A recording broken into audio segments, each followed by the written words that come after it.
Hi there, James from SoundPro Studios. Today I'm going to answer a question for people. What is geocaching? How do you do it? What's involved in going out and finding geocaches? What if you want to place your own geocaches? And what kind of makes it so popular and what makes it so fun? So let's start with answering that question of what is geocaching? Geocaching is essentially a treasure hunt. People have gone out and hidden a geocache. It could be a box like this, somewhere in the world. It could be in a forest, it could be in a beach, maybe in a park, might even be right in the downtown of a city. And then what they've done is found the location with their GPS unit for where they placed it and posted the coordinates for the geocache onto a website. The most common one is geocaching.com. And there you're going to see listings for probably well over 100,000 different geocaches spread throughout the world. And then you can download those actual locations for geocaches and go out and use your GPS unit and then go and find the boxes that have been hidden by whoever. So that's geocaching. That's kind of what it's all about. It's a little different than other forms like waymarking, which is more just going for specific locations and finding the geolocation, because this actually has something involved at the end of it. It has the geocache, which has stuff inside. And it's also a little different than what's called benchmarking, which is going out and finding survey benchmarks that are actually listed on lots of websites too with their geolocation. All those are also using GPS units, of course, to go and find them, but geocaching is kind of the most popular because there's a little bit of reward at the end. And it's like that treasure hunt mentality that we all loved as kids growing up. We like to go out and find things that are hidden by someone and actually have the adventure and the discovery at the end of it. So that's what geocaching is, essentially. How do you get into geocaching then? What do you need to get started? You do need a few basics. Obviously you need some sort of a GPS unit. So you can get handheld ones like this. These are good because they're waterproof. They're quite accurate. They're usually good down to 2-3 meters. That's about a 9-foot radius in general, so that's pretty accurate when you're out traipsing around the bush. You can use smartphones as well. They usually will have GPS technology inside them and can even have geocaching.com apps installed right in the smartphone so you can hunt and search for geolocations directly from downloading them off geocaching.com straight to your smartphone. So you always have the information with you instead of having to preload your GPS unit with that information before you go out. So you need some sort of GPS locator.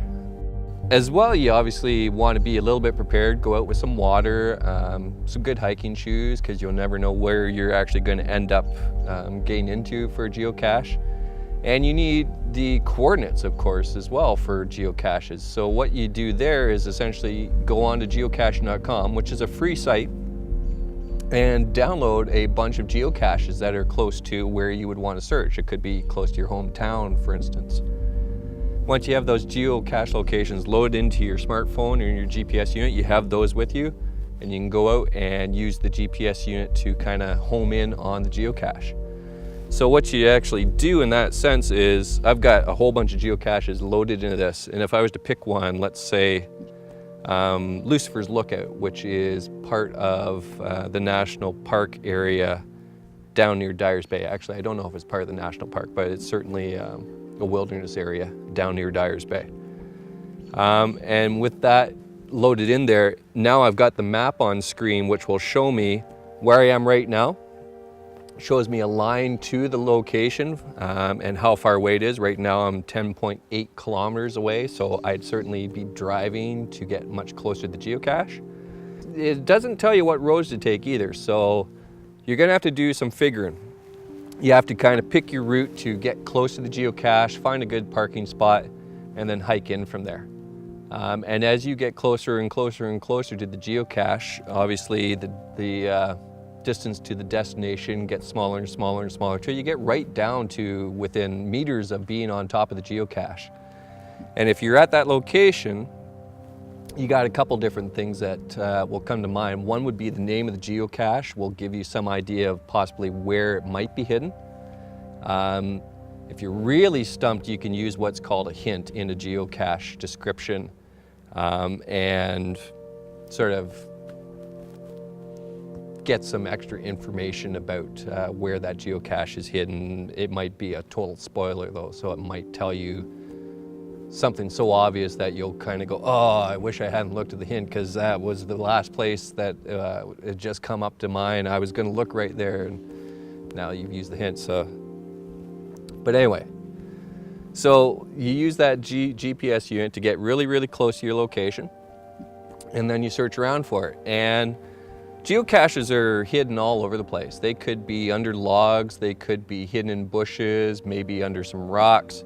They'll never be buried in the ground, but there's some really unique locations and hiding spots that people have come up with. I found a geocache in a birdhouse, actually, up in a tree, and you had to climb that tree to get up into the geocache. That was pretty neat. So what if you want to place geocaches? What do you need to do there? It's pretty straightforward, really. You need a couple basic things, of course. You still need a GPS unit so you can actually make the locations accurate, so when you go out, you'll have the location of where you placed it as coordinates that then you can upload to geocaching.com. You make a geocache quite often out of things like Tupperware boxes. This is a lock and lock Tupperware box. Pretty good seal on it because it's got these latch hinges to it. On the inside, you could maybe put a card in there or tape it to the inside for the actual geocaching.com sort of rules and description, so other people who maybe just stumble across it will understand, oh, it's part of a game. I should leave this here and let other people find it.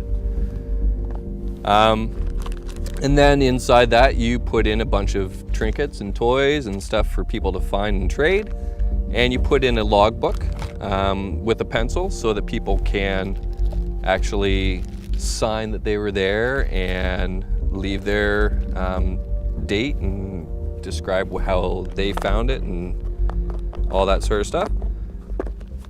And then once you've placed the geocache out in the woods and you've got the location put into your GPS unit, you go back to geocaching.com, make a description, make a hint for it, and all the information with the GPS coordinates, and post it on geocaching.com. And then that is now your geocache, which you're meant to maintain. So if other people discover that when they've gone to find it, oh, it's missing or it's wet, you should either remove the posting or go and fix the geocache. So you kind of become the owner for that geocache, and you're meant to maintain it so that other people aren't just wandering aimlessly or going to be really disappointed finding a geocache that's in bad shape. There's other things that you can also put in geocaches to make it more interesting for people too. So there's things like travel bugs and trackable items, which is another part of the geocaching sort of experience for people. This is a photocopy of a geo coin with a tracking number on it, a little dog tag that says, "Move me to a new geocache soon." So I picked this up from a geocache. It has that tracking number. When I logged my find on geocaching.com, I put in the tracking number, and now the owner of this initial trackable knows I have it. Now when I go and place it in another geocache, I'll also log that same number and say I put it in here. So now that person who owns it has a log of everywhere it's been. It was picked up from here, put to here. When was that done? It makes it trackable, essentially. There's lots of other trackables that you can have. There's coins that you can do. This one's neat. It's a Decision Geo coin, kind of like a Magic 8-ball. Smaller geo coins, and again, they'll all have that sort of trackable number on it so that you can keep a record of where it's been. And you give trackables usually a mission too, so a mission like visiting historical sites or maybe going across the ocean and back. There's a couple of things you don't want to put in geocaches. Don't put food. Don't put things like lipstick or things that will melt if they get quite warm, because these geocaches are outside all the time.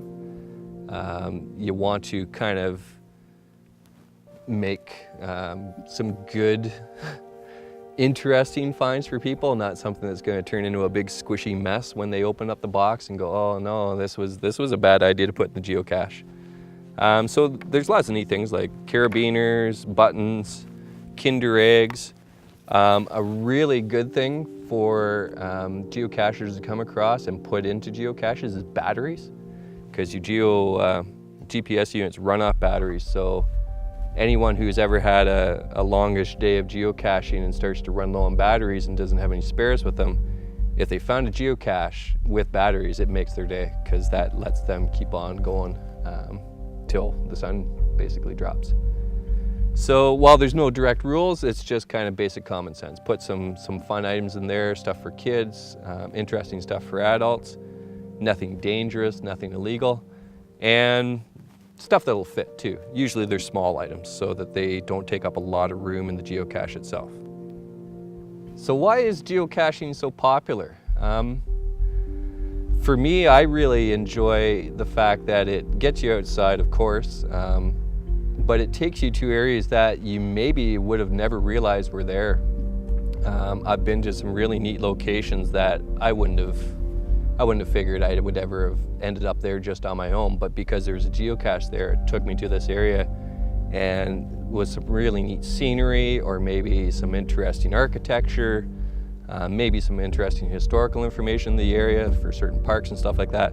But visually, there's a lot that is enjoyable because geocaches take you out there and kind of force you to go and find them and take you to places you wouldn't normally go. So geocaching is great for the whole family. I'm sure that everyone's going to love it when they go out and try it, and if you're already a geocacher and you know what I'm talking about, share your experience with other people, get them excited in it too.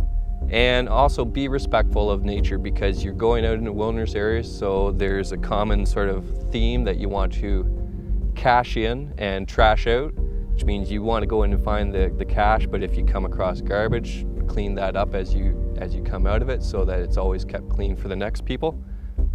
And just have fun with it. Enjoy the fact that it's an experience of a treasure hunt out in the wild, and it's a great big game that covers the whole planet. So it's never going to get boring for anyone who ever starts to get into it. Enjoy.